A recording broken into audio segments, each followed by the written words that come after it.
పేద విద్యార్థులకు ఉజ్వల భవిష్యత్తు అందించాలనే సంకల్పమే నేటి ఈ ఎబ్సెట్ మరియు నీట్ శిక్షణ తరగతులు ఏర్పాటు అని మహబూబ్ నగర్ ఎమ్మెల్యే ఎన్ఎం శ్రీనివాస్ రెడ్డి అన్నారు.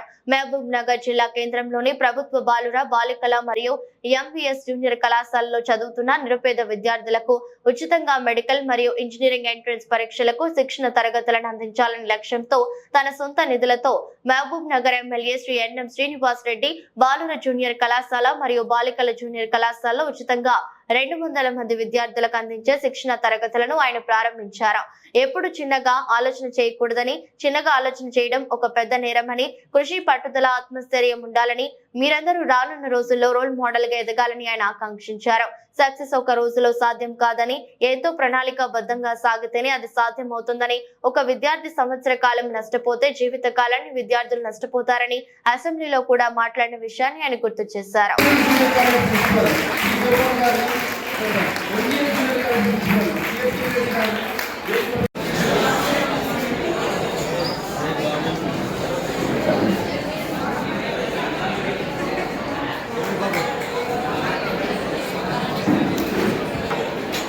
లైట్ కొంచెం ఫ్యాన్ వచ్చి అక్కడ ఏం జరుగుతుంది చూడు, కొంచెం ఫ్యాన్ వచ్చే లైట్.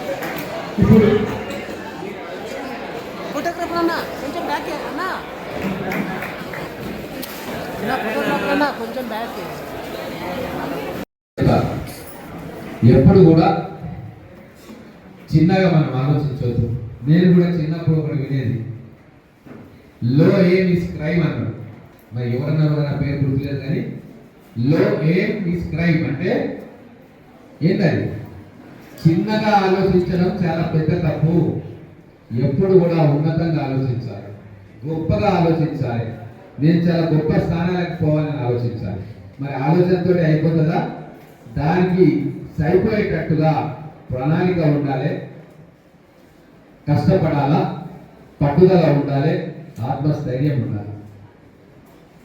మనకు పుట్టిగానే పెద్ద స్థాయిలో కానీ ఎవ్వరు కూడా చేరుకోరు.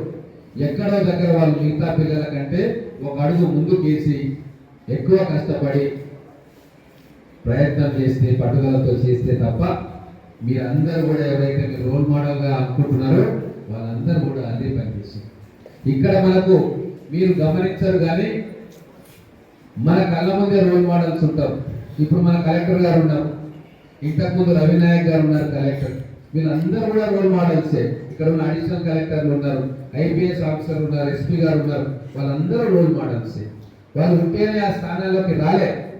ఎంతో కష్టపడి మామూలుగా పిల్లలందరూ ఆటపాటలతో పూర్తి టైం పెడితే కాదు, ఒక లక్ష్యంతో నేను ఐఏఎస్ కావాలి, ఐపీఎస్ కావాలి, లేదా ఒక గొప్ప ఇంజనీర్ కావాలి, సైంటిస్ట్ కావాలన్న లక్ష్యం, ఆలోచన 10వ తరగతి 9వ తరగతిలో బీజం పడ్డందుకే, వాళ్ళందరూ కష్టపడ్డందుకే ఈ రోజు మీ అందరి చెప్పటం, మీ అందరి అభిమానాన్ని, మీ అందరి గౌరవాన్ని పొందే స్థానంలో ఇప్పుడు వాళ్ళందరూ కూర్చున్నారు. ఒక్క రోజులో రాదు ఇది కూడా సక్సెస్ అనేది. కొన్ని సంవత్సరాల కఠోర శ్రమ, ప్రణాళిక, ఇవన్నిటినీ జాగ్రత్తగా మనకున్న టైంలో ప్రణాళికాబద్ధంగా సాగుతూనే వస్తుంది. అందుకే ఈరోజు నాకు ఒకటే అనిపిస్తుంది, ఒక గ్రామంలో రోడ్డు లేకుంటే ఇంకో సంవత్సరం వేసుకోవచ్చు, ఫండ్స్ లేకుంటే. లేదు ఇంకేదైనా ఇబ్బంది ఉంది అంటే వచ్చే సంవత్సరం వేసుకోవచ్చు. కానీ సమయం లేదు ఎక్కడ అంటే మన పిల్లల విద్య విషయంలోనే. అంతేనా?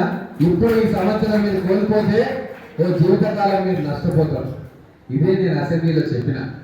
అయ్యా, ఒక గంట మనకు కరెంటు పోతే ఏం కాదు, కానీ మన పిల్లల విద్యా సంవత్సరం ఒకటి నష్టపోతే జీవితకాలంలో కోల్పోలేని చెప్పాలి. కొంతమంది భాష అని చెప్తారు, దాన్ని పట్టించుకోరు. కానీ ఇప్పుడు మనకు కావాల్సింది 8, 9, 10వ తరగతిలో మన పిల్లలు, వాళ్ళను సరైన పద్ధతిలో తీసుకెళ్ళి వాళ్ళకు కావలసిన ఇన్ఫ్రాస్ట్రక్చర్ వాళ్ళకి ఇచ్చి, నేను చదువుకుంటాను అనే ఆత్మస్థైర్యాన్ని మా వెనుక కూడా ఉన్నారు మా గురువులు కానీ, మా పెద్దలు కానీ